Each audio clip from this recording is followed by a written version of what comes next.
Dit is deel 3 van de Vergeten Landschapsparken van Sint-Anne.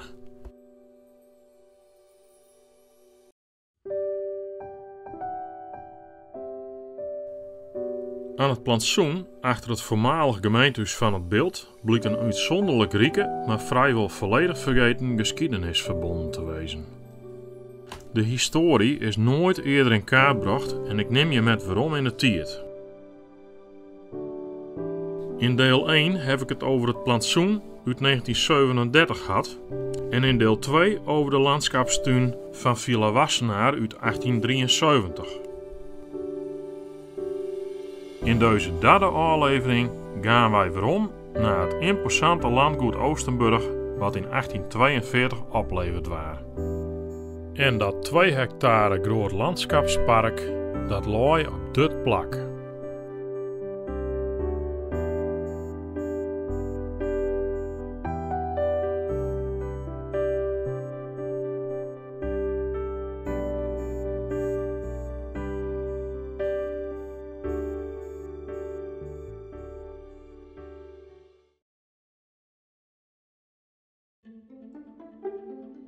In 1834 wordt de jonkheer Tjaart Annemarius Albert van Andringa de Kempenaar grietman van het Bilt. Van Andringa was van adel en een uiterst conservatief man. In 1841 gaf hij architect Thomas Adrianus Romein opdracht tot het bouwen van een kapitaal landhuis aan het oost-eind van Sint-Anne, door nog krek buiten het dorp. Deze villa zou in omvang en in financiële zin alle wonings op het Bilt overstieren. Oostenburg was een van de laatste en grootste villa's die Thomas Romein bouwen laten had. Door zijn oeuvre aan landhuizen wordt Romein in 1844 aangesteld als stadsarchitect van Luut. De in 1843 bouwde grote kerk van Sint-Jabek het er vanzelfs ook aan bijdroegen. Van Andringa volgde met de bouw van landhuis Oostenburg een trend die onder de adel heerste. De bouw van kapitale landhuizen met erbij een prachtig park in de Engelse landschapsstijl. In 1842 wordt er begonnen met de sloop van de winkelhaakplaats die het doel op de noordwestelijke hoek van nou de Van Harenstraat en de Grietmanstraat stond.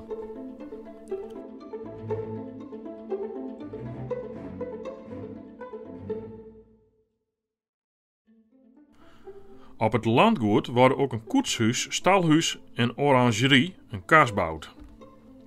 Van Harenstraat 122 met bouwjaar 1797 worden aangekocht om dienst te doen als koetsier en tuinmanswoning.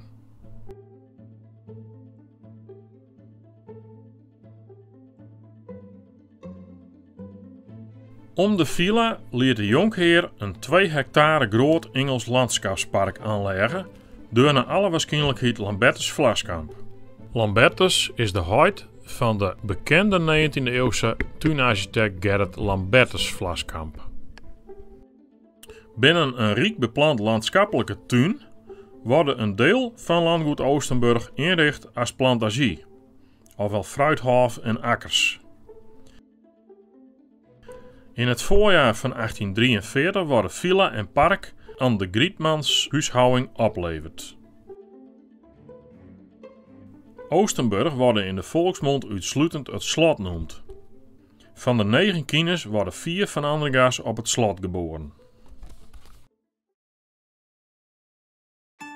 In 1845 kwam koning Willem II en Anna Paulowna met hun gevolg op Oostenburg op bezitte.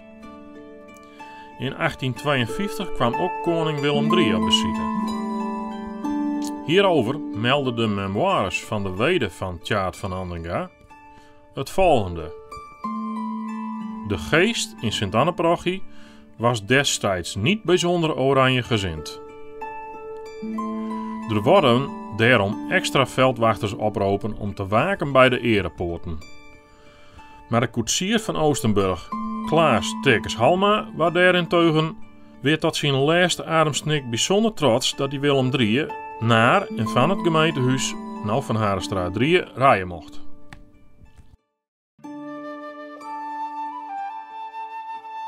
Doet in 1851 de gemeentewet ingesteld worden, veranderde nogal wat voor de Grietman, die toen de eerste burgemeester van het beeld worden. In de latere memoires van jonkvrouw van Andringa staat dat de Beeldse liberalen, de rieke boeren in het gemeentebestuur, de jonkheer Grietman tussen 1851 en 1855 wegpest hadden. Jonkheer van Andringa was de grootste grondbezitter en daarmee de hoogst aansloegende op het beeld. In 1855 vroeg en kreeg hij eervol ontslag van de koning. Van Andringa waagde daarna met te betalen aan de armenzorg, die betaald worden uit belasting op bezit. Een van zijn tegenstanders was de grootgrondbezitter Gerrit Willems Wassenaar, die in deze beeldse kwestie recht tegenover Van Andringa kwam te staan. De nieuwe burgemeester en bewoner van Oostenburg worden in 1855 Johannes Albeda. Albeda huurde het slot, maar niet het hele landgoed. Zijn jongste zoon wordt op Oostenburg geboren en zijn vrouw verstierf in datzelfde jaar. Het lijkt geen gelukkige tijd voor hem en zijn twee kleine kinders geweest te hebben, al kon je het wat huisvesting betreft vanzelfs minder treffen. Doordat Albeda in 1859 burgemeester van Franeker worden, kwam het slot leeg te staan. Burgemeester Johannes Sinerius Potter van Loon, een liberaal en eigenaar van de villa aan het Oost-Eind, kwam niet op Oostenburg te wonen. Daarna is het letterlijk en figuurlijk jaren stil.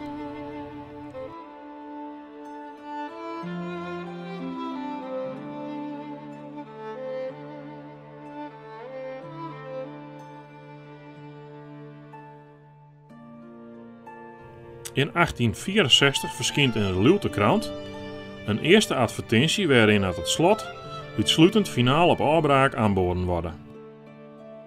Het het er alles schijn van dat Van Andringa het slot zijn opvolgers niet gunde, of zij het statige gebouw misschien ook helemaal niet hebben wouden. In 1866 valt dan definitief de sloophamer. Landgoed en gebouwen worden dan opdeeld en in aparte delen verpacht en verkocht. Het slot het amper 25 jaar staan.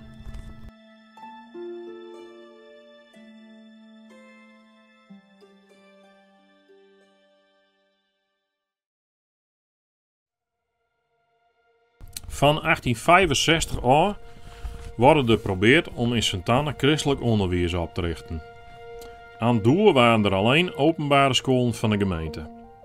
Door het koetshuis van Oostenburg in de verkoop kwam, lukte het de daarvoor oprichte vereniging om dit gebouw aan te kopen en te verbouwen tot school.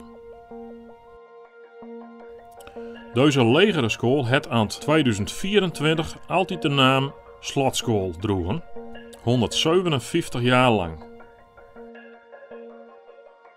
In 1955 verhuisde de onderwijsinstelling naar de Steven Huygenstraat, later naar Ulbe van Houten genoemd, en in de jaren 80 splitste het basisonderwijs hem aan naar de locatie aan de Burgemeester Hesselingstraat.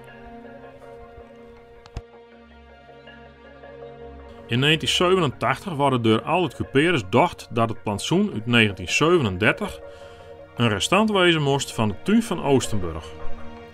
Feitelijk klopt dat niet, maar geografisch kan dat al zo worden, want een kwart van het plantsoen loopt over het voormalig landgoed Oostenburg.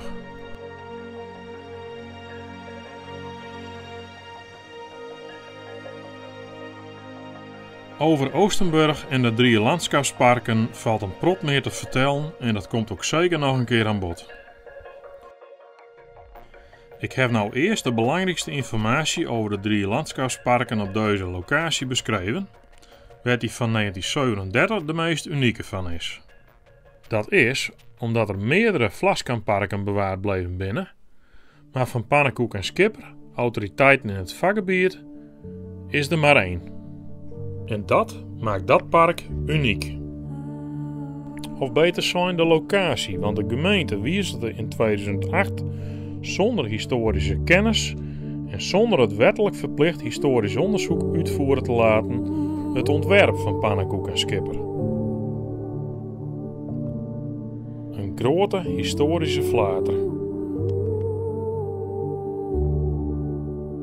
In het volgende deel 4 volgt een overzicht van deze 3 landschapsparken en het belang van het ontwerp uit 1937 in het brede perspectief binnen de uitbreidingsplannen van Sint-Anne van 1935.